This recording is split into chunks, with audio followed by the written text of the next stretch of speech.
Things on the calendar to come here, so thank you for choosing this event. My name is Andrew Middleton. The talk is How Maps Lie. You already know that. I feel like the first step of any good talk is convincing you that I'm someone that you should listen to. So I'm an actual real-life cartographer. There are at least a couple people here for whom that is less impressive because I know that there are dozens of us. You may be surrounded, actually. I won't out anyone. But I've been making maps for 13 or so years professionally. This is my scuba diving atlas of Monterey, California. I like to say that I make big, ugly maps at work and I make small, pretty maps at home. Like a lot of my work as like a geospatial data scientist, it doesn't really fall into the realm of like cartography, which I think is something with an elevated art form. You know, at best, you know, I'm doing some kind of like, you know, a map of where people might have to walk to access a new bridge that's being built. Or, you know, sometimes like I'm teaching geospatial science or, you know, helping folks figure out how to look up property boundaries in their community, that kind of stuff. So my job can be fairly boring, at least, you know, at the professional level, but, you know, I have more creative aspirations, and so fortunately this evening I'll be dwelling on those. You know, after having done a lot of this kind of repetitive technician work, you know, you start to dream about, you know, what if you actually got to do the things you kind of set off to do at the beginning of your career, like before you realize that life is different and kind of dull sometimes. I was just starting a new job at a company that does emergency management planning, actually a pretty cool firm. But I had just gotten out of another contract and I was just trying to decide, like, you know, I'm starting this contract, I'm starting over again. Do I want to get emotionally invested in this new job? Are all of these just going to be kind of the same? Is this it from here on out? And that's when my nerd friends on Twitter were passing around this article from the Providence Journal, of all places, about this gentleman, Andy Noso, from Pawtucket, Rhode Island, who happened to own the oldest map store on the East Coast that hasn't made money in 10 years, that he tried to sell about 8 years ago, and that nobody bid on. And you know, over time, the price kept getting lower and lower and lower and lower until finally in 2023 he just said, screw it, if you send me an email about why you should be the next owner of the map center, I'll give it to you. And because I'm the kind of cheap bastard that if you give me a coupon for a free punch in the face, I'm going to think, wow, what a great deal. So of course I had to send him an email. I neglected to mention this part of the story. At the time I was living in Oakland, California. Minor hiccup in the plan. But I sent Andy an email, and we started corresponding a little bit.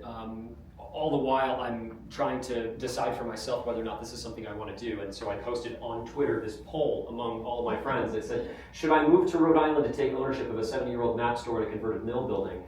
89.8% of respondents said, it is your destiny. Oh, did I? Oh, I missed a slide, that's fine. Some of the comments that people left were like, what did you expect us to say? You know, I think a lot of people, you know, a lot of people fantasize about like moving out to the country and starting a farm or something like that. But the reason that nobody does it is because it's actually really hard. So I was sort of vacillating back and forth. You know, is this a thing that I actually want to do? I'm actually going to move across the country for this? That's really dumb. But it's also dumb in a really compelling way. And dumb in a way that, you know, I'm at a time in my life where I can absorb that. So this is the front of the building. This is what it looked like on the inside. Woof. There's a lot of work. There's a lot of work to clean things up. But a thing that contributed to my wanting to do this very silly thing was the place was a mess. And in my imagination, it should have been the coolest place ever, but it wasn't. And that made me furious. And so I took it up. It was no longer an option to not do this. So I flew back. I went back to Oakland. I had like a 5-month-long midlife crisis and trying to decide if I actually wanted to do it. But what it came down to was I liked the idea of staying in Oakland forever with all of my amazing friends and enjoying palm trees and really great tacos, but I also really loved the idea of moving across the country to do something a little bit absurd, taking over this business, making it the thing that I knew that it could be. And both of those things seem more or less equal, but it occurred to me that if one has the privilege of two really great options, you should just do the one that's a better story. And this is the better story. So I'm back on the East Coast. I'm cleaning things up. We're in the process of turning this into like an actual, like, sustainable business, perhaps. We're not there yet. We get a little closer every day. But this is not a hour-long advertisement for a business that's an hour away. Although that is subtext. What I want to talk to you today about is actually like why maps matter in the first place, why I personally find them fascinating, and even after doing really boring Excel spreadsheets that are somewhat map related, why do I keep coming back to maps, and why I think a lot of people are reading them wrong. And we start with a picture of a deer. The reason I start a picture with a deer is because it's a nice picture of a deer. This might be a picture of a deer. I don't know. Is that, if you squint hard enough, is that a deer? Is it a good picture of a deer? Looking at pictures of cave paintings, I have often looked at pictures like this and thought, wow, these are not very good. But it occurred to me, I was at the Rhode Island School of Design Art Museum, and they had an exhibit on some art like this, and it occurred to me that these are actually really great paintings, but they're not paintings of a deer, they're paintings of the idea of a deer. And what I mean by that is, like, this is a really bad picture of a person smiling, but it's a really good picture of the idea of someone smiling. And in the same way, like, maybe you've seen this. I don't know if everyone's needs some reminder in their French. It says, "This is not a pipe." No one's laughing. Okay, well, you should be, because as all great humor must be explained. René Magritte was a Belgian surrealist painter, and can you just imagine how cheeky it must be to paint a painting like this that's going to be hung in a gallery among other painters in Europe, and like one is a bowl of fruit, and one is like different people in varying stages of undress, like classic art gallery stuff. The art is depicting a thing, and here he is painting a pipe, and he has the text, "This is not a pipe." Of course it's not a pipe, it's a painting of a pipe. Oh. That's the joke, is that you're looking at all of these pictures of things, and it's not the thing. But we like to think it's the thing, because that's part of the pleasure of it. And in similar fashion, like, this is the world. So why is it that when so many people come to my store and they say, "I want a map," this is what they think I should have?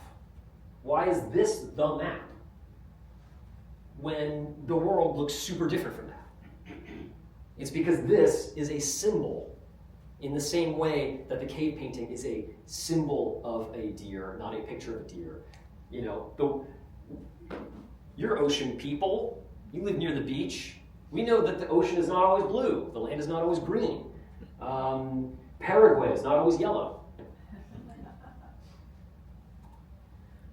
This is sort of a obligatory map discussion text. This is from Lewis Carroll's Sylvia and Bruno Concluded, chapter 11 from 1895. It's a fantastical story, but one character is explaining to another how they've made a map that is one-to-one scale with reality. So we very soon got to 6 yards to the mile. Then we tried 100 yards to the mile, and then came the grandest idea of all. We actually made a map of the country on the scale of a mile to the mile. To which the visitor says, "Well, have you used it that much?" Well, it's never been spread out yet. The farmers objected. They said it would cover the whole country and shut out the sunlight. So we now use the country itself as its own map, and I assure you it does nearly as well. So the absurdity of like a really realistic, detailed one-to-one map, like not only do all maps lie, but if they were perfectly true, if they were perfectly one-to-one, they wouldn't even be useful. So not only do all maps lie, but that's like what makes them worth making. The lie is the point. I'll go one further. Borges has this it's the same idea, but this is a fake scientific journal entry describing an imagined history. In that empire, the art of cartography attained such perfection that the map of a single province occupied the entirety of a city, and the map of the empire the entirety of a province. In time, those unconscionable maps no longer satisfied, and the cartographers' guilds struck a map of the empire whose size was that of the empire, and which coincided point for point with it. The following generations, who were not so fond of the study of cartography as their forebears had been, saw that that vast map was useless, and not without some pitilessness was it that they delivered it up to the inclemencies of sun and winters. In the deserts of the West, still today, there are tattered ruins of that map, inhabited by animals and beggars. In all the land, there is no other relic of the disciplines of geography. Which is a very pleasing way of abandoning this idea that the map has to be a one-to-one connection. You know, it has to be true enough to be useful to say something about our world. But like, if you want a perfect model of the world, open a window, go outside. Like, we've got one. I think I've made that point abundantly clear. Okay, so now let's look at another map that we might take for granted. This is Google Maps. When we look at it, I think most people are not thinking about what decisions someone has gone into serving you this particular representation of reality. I get a lot of people who are like, well, how can it look any other way? But of course, you know, we have all these little points of interest. We have all these little details that the good people at the Alphabet Corporation thought that I personally might enjoy visiting, other places that they think that I might be able to spend my money. But why does it look like this? You know, it's a satellite image. What's the likelihood that this place doesn't have clouds? What's the likelihood that, here's another one, is that all of the buildings are shown at the same angle. Like if you were a bird flying overhead, you'd see everything sort of at an angle slightly. Like this is a view that doesn't exist in reality. You can't visit this. So even though it's a photograph, the thing that we assume the most is the closest to reality. This image doesn't exist. Someone made it. And that doesn't mean it's not useful. It just means that we can't take it for granted. This is not a thing that just grew on a tree. This is a thing that people made. And when people make things, we make things that reflect our own values. More things that I feel contractually obligated to discuss. I've had the pleasure of doing workshops where I invite people to draw from memory a map of the world. And invariably, this is what they end up drawing. This is the Mercator projection. Depending on who you talk to, it's from the 1500s. You can also make the claim that Ptolemy did something kind of like it a lot earlier. But this is sort of one of those standard views when people think of a map. This is what they come to. But each of these circles represents the same area on the planet. As you can see, that the farther you get from the equator, the more stretched out things are. I think there's a not to be overly topical here, but some people have postulated the reason that Donald Trump is so obsessed with acquiring Greenland is because he might be under the erroneous impression that the Mercator projection accurately depicts size. Here it looks about the same size as Africa. It's actually about a sixth of that. It's much smaller. I don't know if that's true, but as we can see here, like this map is not very good at showing equal size. It's good for other things, but I think this is like the most obvious case where the maps in our heads are not perfectly related to the territory itself. Side note, Boston Public Schools have banned this projection. This is not to be used in classrooms today. And sure, it's not a good map for teaching third graders what the world looks like. So from that perspective, I don't think it's a bad decision. But I do think that we're making ourselves, we're backing ourselves into a corner a little bit by saying this map wrong. This sort of implies that this other map must be right. And that's not true. If all maps are wrong, this one is just wrong in a particular way that makes it good for some things and bad in other things. Are there other maps that are better for different purposes? Yeah. But that doesn't necessarily mean that this is a bad map. It just means it's bad for you if you're teaching third graders what the world looks like. This is maybe a better way in some manners. The sizes are appropriate. But this isn't really going to help. Let's say you're an airline pilot. This might present some challenges. Imagine, going from Ushuaia to Johannesburg and having to go around.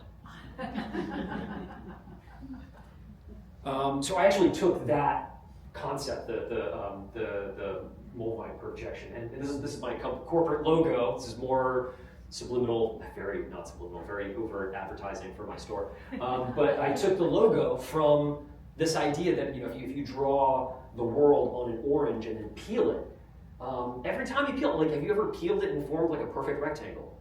Of course you haven't. That's not a thing that is mathematically possible. But what I hope to evoke with this logo is that you can peel the surface of the Earth a lot of different ways, and they're all a little bit wrong, but that also kind of means that the imperfect maps that you and I make fit perfectly together. The idea that you can make a bad map and it will still have value. So I'll come back to that later. So now we get to talk a little bit about other assumptions that we make about maps. This is one of my favorites. This is this symbol up here, these two icons represent one symbol, and these two icons down here represent another symbol. These are the ancient Egyptian hieroglyphs for the verb going northward and going southward.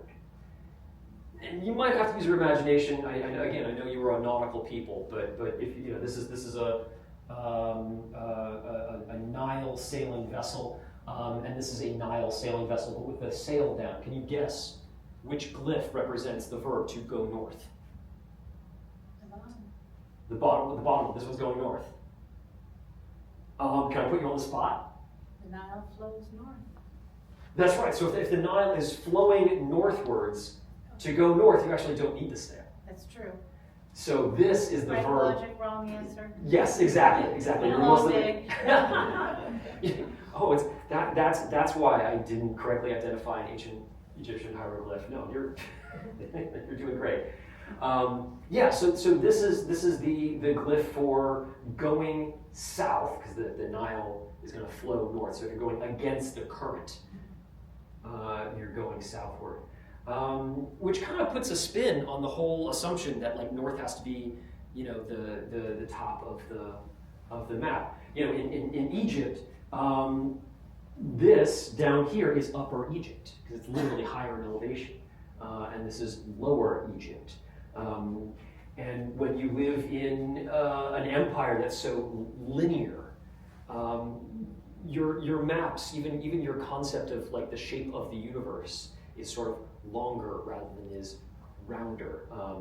In ancient Egyptian cosmology, the bowl of stars that goes over the whole planet is long rather than perfectly circular, which I think is very pleasing. And another example of how our understanding of how the universe works affects how we make maps. This is a medieval European map that shows Asia at the top. This is east. This is the Orient. Oriens coming from the Latin oriens, to rise, as in the rising sun. So we have the rising sun at the top. We have the Occident, falling, where the sun sets, down here in the west. Europe and Africa separated by the Mediterranean. Africa separated from Asia by the Red Sea. Jerusalem, of course, the center of Christendom, neatly in the middle, because the things that we think are the most important are the center of the whole world. I also love that paradise is literally on the map, and it's that way. I don't know, that strikes me as very optimistic. Yeah, so this is an east up map, which is kind of a fun twist. There's also sort of an assumption that we sort of break the map in the middle, kind of at the same place. Usually we like to put Great Britain and the prime meridian in the center of the map, but what if you live in Hawaii? If you live in Hawaii, like your most important connections are not just out of the United States. You're connected to Australasia, you're connected to Polynesia, you're connected to East Asia. You're actually, there are a number of flights from Honolulu to Anchorage. Everyone places themselves in the middle of their own map, and that's just a point of convenience, not necessarily chauvinism, although that can definitely come into play. And then the other question is, why can't we flip it around? This map is quite popular in Australia. Go figure. Does this weird anybody out? A little bit? Yeah. A lot of what we are used to is not like the definitive truth, it's a convention. But conventions are powerful. Money is made up. It is still very real. I tried to convince my landlord the otherwise. This one is really interesting. So the Map Center has been around since 1950. I've only been the owner for 2 years.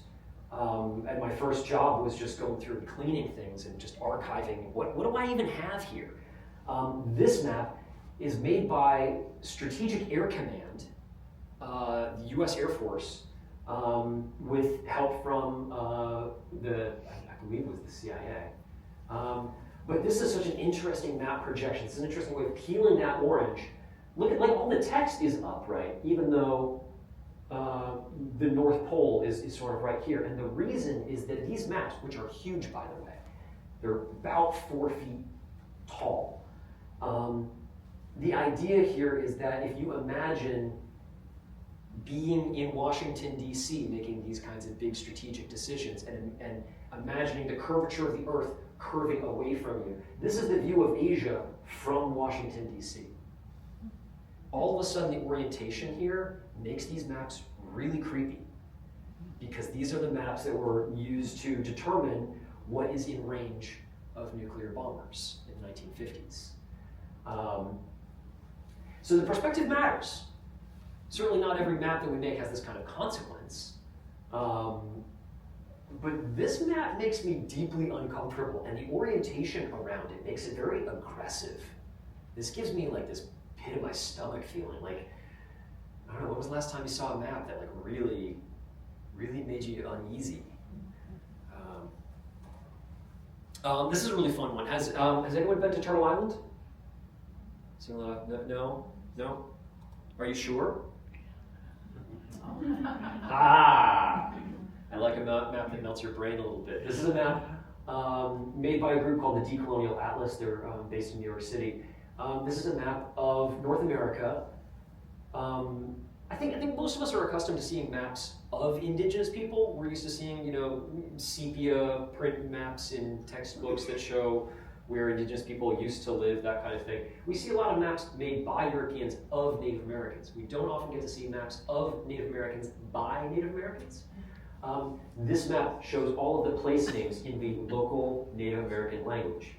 So this is a map of indigenous North America by indigenous people. So who makes the map also radically affects how the map ends up coming out. And the reason that it's rotated is because many, hard to make large generalizations about an enormous group of people, but like many Native American people orient themselves towards the rising sun, so that's why they put east at the top. So this is a really interesting culturally and linguistically informed map. And yeah, I just kind of want to reinforce this idea that like every time you make a map, there's somebody making the map and there's someone being mapped. And in the United States, we don't often feel like we're being mapped. We're the ones doing the mapping for the most part. But then every once in a while, when you see yourself being mapped by somebody else, it can feel pretty uncomfortable. This is a really interesting case. It's not a great photograph, but this is a passport issued by the People's Republic of China in 2012. And the reason you've probably not seen this image before is because when China issued this passport to its citizens, the map of China included Taiwan, parts of the Philippines, India, and other parts by Vietnam, Malaysia, and Brunei. That represents the population of like 2 billion people that were not, whose governments were not interested in validating that map, that worldview, by stamping it. The government of China had to recall all of these passports that they had issued because nobody else would acknowledge them. You would get to the customs and immigration. You'd give them your passport, and they'd be like, "Yeah, I see it, and we're not going to stamp it back on the plane." Here's another political map. Quite literally, this is the foreign minister of Ukraine, and I believe the foreign minister of Latvia. I'll have to check my notes, but what's political about this is that the Ukrainian government is asserting that this is their national borders and that they have 603,628 square kilometers of territory. Very precise, they know that. Other countries, notably Russia, disagree. Having your national borders, as you perceive them, is also a very political statement. To assert to the rest of the world that, like, this is who we are. I had the great privilege of teaching in the Republic of Kosovo in the Balkans. Their flag is an outline of their national borders, as if to say, we are too a country. It doesn't get much more political than this, but, politics is that which we can argue about. There are competing values here. Yeah, that's as much as I want to talk about that. Much more lighthearted example. The names that go on the maps, of course, are also very political. If you go to Germany, your map of France is going to say Frankreich. If you go to my store, this will say the Gulf of Mexico, because I'm not a hack. The names that we use for things are almost always politically loaded. They're a product of history. They're a product of language and culture. Sometimes we change names and we don't care that much because we don't really even use them anyway. Sometimes we change things and people start wars. Another thing that we take for granted with a map is that it has to be ink printed on paper. There are many people who are visually impaired. What does a map look like to someone like that? There's a wonderful organization in San Francisco called the Lighthouse Foundation, and they have an embossing machine which takes paper and it perforates it and it kind of adds little indentations to it. And they make maps for people for whom eyesight is not their principal sight. It's really hard because if you go to, let's say, a walking trail and there's like a giant trail map, sighted people will look at that map and they'll digest it pretty easily and quickly. But imagine having to get all that information manually, literally having to put your hand on it. You have to explore it, every inch of it, before you really fully understand the whole thing. So there are all kinds of interesting design constraints when you make a map for the visually impaired. There are things that you can get away with on a printed map that you really just can't. So I love this example as an opportunity to think about how maps are used to explore very different ways of experiencing the world. This is one of my favorite maps. This is a map. Well, if you're interested in state boundaries, this is not very useful because this is showing the Mississippi River. Each one of these colors represents a different path that the river took at one point in history, in geologic time. It's very good for one thing, which is showing the movement of the river. It's not very good for other things. I guess what I'm saying is that every map has a job to do, and this one's very specific. and certainly not one that you'd run into very frequently. But I do think it's beautiful and thought-provoking, and it makes me kind of wonder what the river's going to do next. Here we go. Maps can look very different ways. They can also be used in very different ways. This is a Micronesian stake map. And one of the things that I like about this is that it looks kind of map-like, but it's used totally differently. So in Micronesia, in the Western Pacific, there are all these islands, and the people who have been living there for a very, very, very long time are really good at getting from island to island, even when the island is beyond the horizon. But this is not the kind of scaled map that you might expect.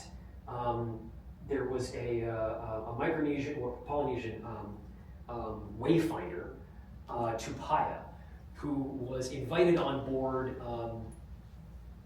was it the Endeavour? Was it James Cook's vessel? James Cook, he's exploring the Pacific for the first time as a European. He doesn't really know his way around. Here's this local guy, he's not used to being on British warships in the 1700s, but he's figured things out pretty quickly. And Captain Cook is like, cool, so we're just going to sail across the ocean. It's going to take weeks and weeks and weeks. Where are there islands in the way? And Tupaya was always really good at finding where the island is going to be. But then when they asked him, can you draw it on the map? It took Europeans up until fairly recently to identify what islands he was talking about, because he was not putting the islands close to each other when they're close to each other in real life. He was not putting them in the same angle to each other as they are in real life. This map is readable by someone who knows how to read it. And for those of us who are used to reading a very different kind of map, this is bananas. What's really interesting, though, is that the distances and the angles aren't necessarily accurate, but what are the ease with which you can get between places. So if you go downwind, it is very easy to get to a place. So even though the distances are really far apart, they're shown really close together on the map. And if you have to go upwind, the island might be very close to you, but it might as well be 1,000 miles away. So this map is less about space, and it's more about how to get someplace. And it's going to incorporate all of the landmarks along the way in the open ocean, which includes swell direction, wind, whether or not migrating birds are going to appear over the horizon. This is another way that this map is different from ones that we are used to for navigation is that these never went to sea. This was really valuable information. This is multi-generational information distilled into a single object. The idea here is that your elder would teach you how to use this, and only once you could memorize it and know everything about it and take it with you in your brain were you then allowed to go out and wayfind yourself. This didn't come with you. You weren't going to pull over by Tuvalu and put this on your dashboard. This stays on the beach. And oddly enough, this reminds me of a thing that a friend of mine made at a company called Mapbox in San Francisco. He made a weird sort of map that shows less space and more time. So here's your bullseye, you are here, and he just typed in places that I can get ramen. And so you can go in these different directions to get to these different ramen shops. And instead of distance, this is minutes. So if you walk in this direction for 10 minutes, you can get to this one. If you go this way to 10, 11, 12, 13, 14, 15 and a half minutes, you can get to this one. So I don't know, is this even a map? It has direction, but it doesn't have distances. This is a map of time. Does this count? What do you think? If you were in my place and you owned a map store and someone printed this out, would you be like, oh yeah, that's a map that belongs in the store? Sure. I have a very liberal interpretation of what a map is, so I let all kinds of things in.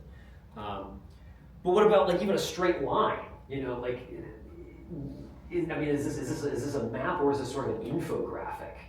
I can take a shoelace and I can say this is a map, and you're gonna say no, it's not. And it's like, okay, well, this one end, is the inbound, and this one's the outbound. All of a sudden, something that only has one dimension can tell you relationships between places, which I think is pretty interesting. This is familiar, but also thinking about maps in a way that I think most of us don't on a regular basis. This one is one of my favorite maps when people ask me what my favorite map is. This is at the Oakland Museum of California. They had a wonderful exhibit on maps made by members of the community. This map is called Places to Kiss Girls and Hear Night Herons. I just love that this is a recognizable map. That's the shoreline. I get it. That's Alameda. This is a place that is intimately familiar to me. But this is also, like, I'm not a teenager. That ship has sailed. I will never be a teenager in Oakland, California. But what I love about this map is it allows me to imagine loving a city that I already love, but through somebody else's eyes. This map is poetry to me. In a way that I guess many other maps are too, but in that sort of broad definition of what a map is, that even a simple map still has value. It still has an emotional resonance. What I hope that imparts to all of you is that even if you're not a very good map maker, quiet Greg, he's actually a very good map maker. Even if we're not really good at making maps, the maps that we imperfectly make still have value. It doesn't have to be perfect because perfect doesn't exist. So even if you just take your Rand McNally, Delorme road map and you just want to add doodles to the margins, add your own map monsters in Buzzard Bay, they all share your perspective and your perspective is worth it. So with that, I'd like to conclude, but if you do end up making your own maps or even just augmenting somebody else, please send it my way because if nobody else appreciates it, I will. Thanks.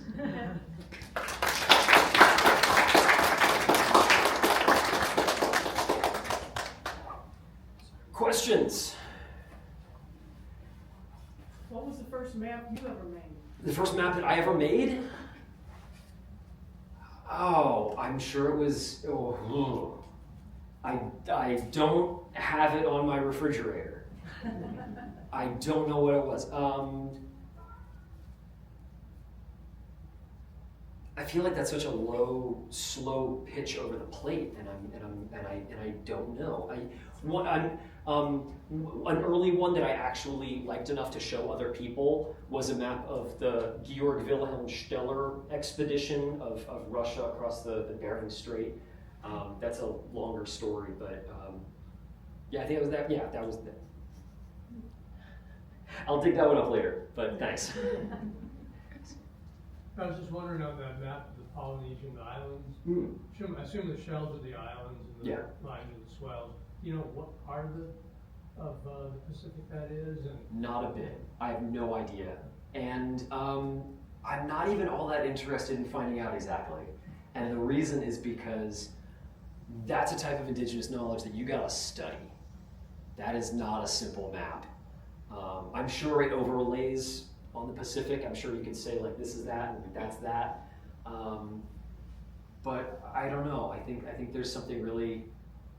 I don't want to revel in my own ignorance, but I do want to preserve the mystery for me of. I don't want to ever pretend that I have it all figured out, because that's a lot of really intense, complex understanding. And if I just sort of like placed it on the Pacific Ocean and said, oh yeah, I know how it works, I would be fooling myself. Because that represents a much more complex reality. So that's my elegant dodge of your question. How might people using GPS all the time, as opposed to maps, get around and affect their brain? There's some good brain science on this. Most famously, the little black taxi cabs in London are operated exclusively by London cab drivers that have undergone a rigorous test. You are only allowed to become a London cab driver if you literally know every single street in London. People study for a very, very long time. And it turns out that when you are doing that kind of navigation in your brain, you are exercising your brain in a very different way, in a way that is actually like measurable. And there's actually a part of your brain that gets noticeably larger. But what's also interesting is that when those taxi cab drivers retired, it shrank back. If there's a moral to the story, I might suggest that it is that while some people are, have like a different starting point with respect to like how good their sense of direction is, you can always get better. There's never a, oh, I just can't, I just have a lousy sense of direction. Like if you practice, you will get better. There are even some studies that a long time seem to have suggested that men have a better sense of direction than women do. And it turns out that a lot of that is probably based on how we acculture young boys to do a lot of like 3D, like erector set, Lego set sort of geospatial exercises that we do not promote girls and young women to do as well. And then when given a couple of weeks of exercises that had sort of navigational tasks, the two groups were indistinguishable. So yeah, some people probably have an innately better sense of direction than others, but like just like any other skill, the more you use it, the better you get at it. There might be a moral question in there as well that I might have caught a faint whiff of. Is it better to use your brain in that way? There are a lot of things that people in the 19th century could do that I cannot do, and I do not feel like my life is poorer for it. Virginia Woolf has this really great essay about like being sick. She was somebody who was sick and had depression, and a lot of the time, and she has this great line. She said something to the effect of like, sickness is actually a social construct. If I can do everything that society requires of me, then I'm not really sick, am I? It's only when I can't do the thing that everyone expects me to do that I'm perceived as deficient. I think if you can get to the places that you need to get to, you're doing fine. And if you get to the places that you need to get to by memorizing the map with a Polynesian stick map, or with a paper map, or with GPS, good. Yeah, I don't know. I think the kids are all right.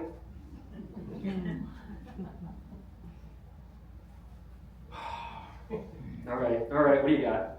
Easy question, Andrew. I'm curious what is next for the map store, and have you fixed your flooding problem? For people who are not voraciously consuming my social media feeds, the folks upstairs from the Map Center, it's a board game store, which is really fun, untapped games. They're lovely people. One of their customers turned on the bathroom sink and then walked away.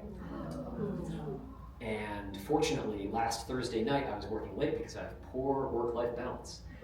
And around 7:30, there were 4 streams of water coming through the ceiling. Fortunately, not much was actually damaged, except for my blood pressure. And I went upstairs, and from one small business owner to another, like if it was a Starbucks, I would have loved to have taken them to small claims court and poured some water on some things and claimed they were damaged. But from one small business owner to another, like I don't want their money, just fix the floor. So we came to a good arrangement. I'm still trying to find a new location for the Map Center. I would like more space, and I would like other parts of my space not to be inhabited by people that I have a challenging relationship to. Different story, different context. When I took over the store 2 years ago, the monthly sales were described to me as the low 3 figures. And I just filed a December, 2 years in. It's actually my 3rd Christmas as the owner of the Map Store, the Map Center. I just filed a month that I believe took in as much revenue in 1 month as the store was consistently bringing in an entire year just 3 years ago. So I'm really proud of that. The line keeps going up. That line is still very well below what I need to live. know, man. I keep doing it. People still say that they like it, and it still seems like a thing to fight for. No one has ever known what the future is going to bring. It feels like we're in an especially challenging to predict moment.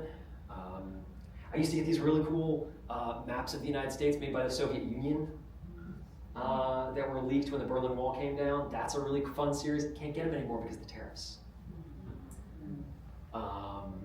Is this a good time to expand a business? Especially one that makes, I say this with affection towards my own product, cute bullshit. I don't sell groceries. Nothing I sell is something that anyone needs. It's just a thing that people really like and they are glad that they have in the community. But it's like, if I closed up shop, I think some people would cry, but I don't think anyone's lives would be disrupted. I don't know, I'm just gonna keep doing it until I can. But in the meantime, it keeps getting better and stronger and more people get to see it and more nerdy little kids have their eyes light up when they get to come in for the first time. So, deceptively complicated question, also artfully dodged.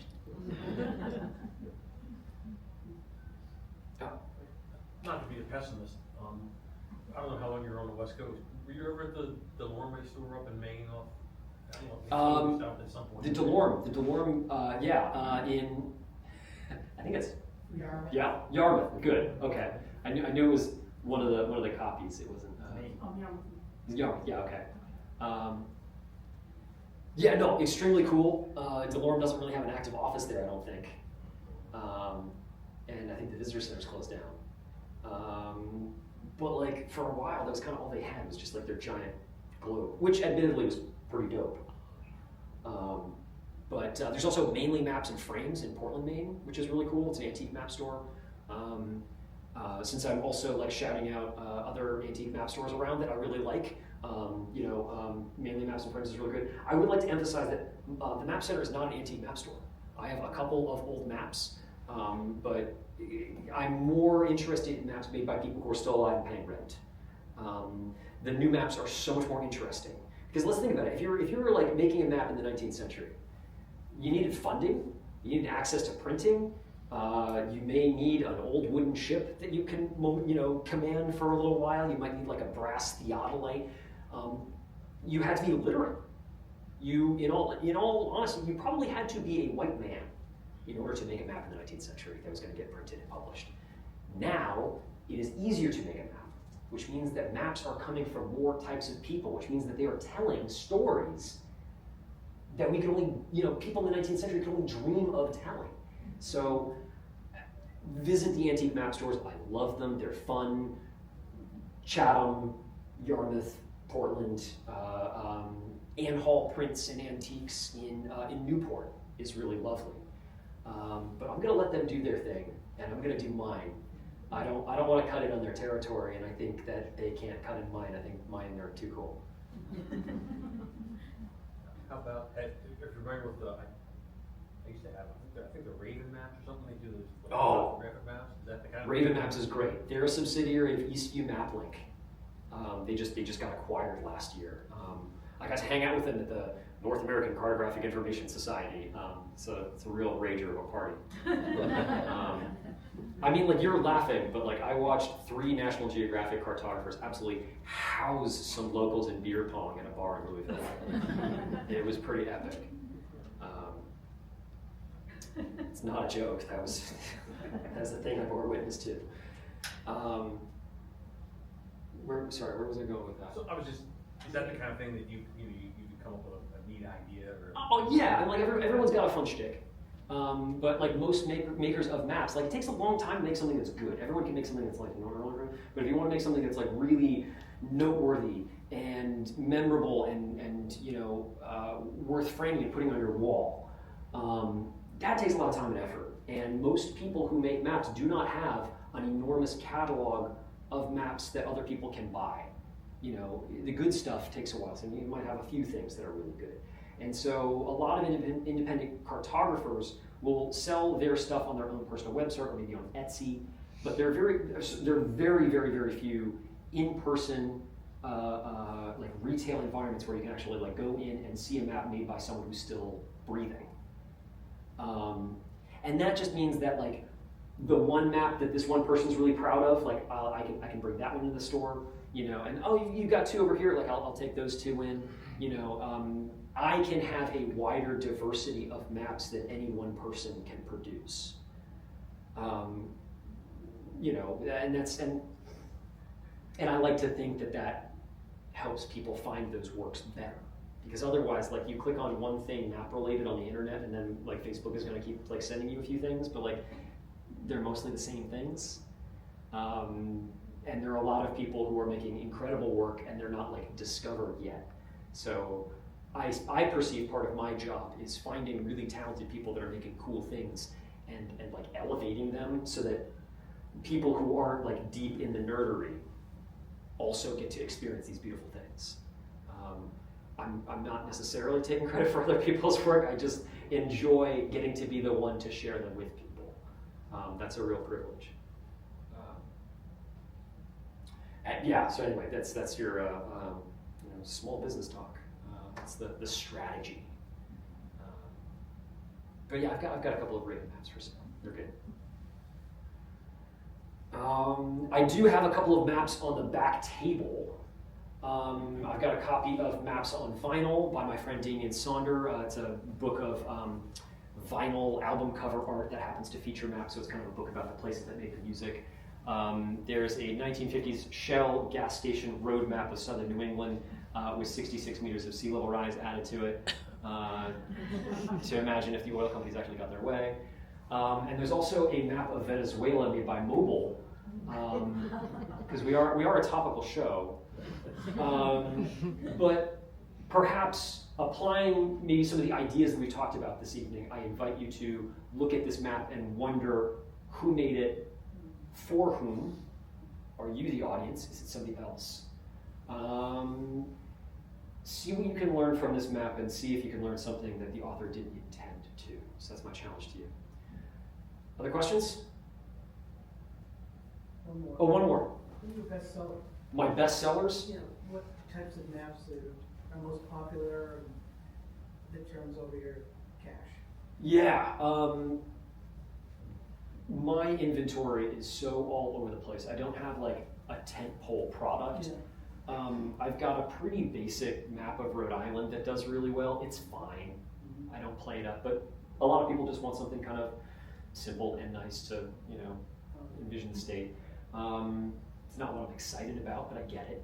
NOAA nautical charts are always popular. Interestingly enough, the NOAA nautical chart style was kind of ripped off from the British. Before like 1905 or something like that, all of these maps were like top secret Navy documents. They were all kind of strategically important, so they were part of this Admiralty series, and it was only when they became declassified in the early 20th century that everyone else got to like take a peek at them. And the United States is like, ooh, we like that classic old world look, so we're gonna start making all our maps in that style. So that's where that came from.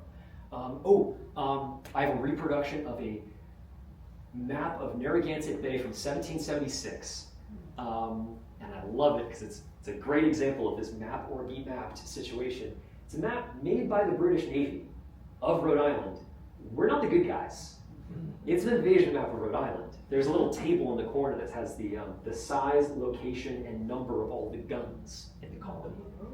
But there's also this little comment in the bottom, which is like describes Rhode Island in really lovely terms for his boss, the King of England. It basically says like, you know, it's got a great harbor, the fish are really abundant. He specifically mentions bony cattle, bony horses, which I guess is a good thing. And the finest butter and cheese in all of the colonies, the most healthful climate of the Americas, which I read as, nice colony you got here, King George. Let's hang on to this one, shall we? But that one's also very popular, and that one I do have a lot of fun selling. Did I hear you hint at events or workshops that you have?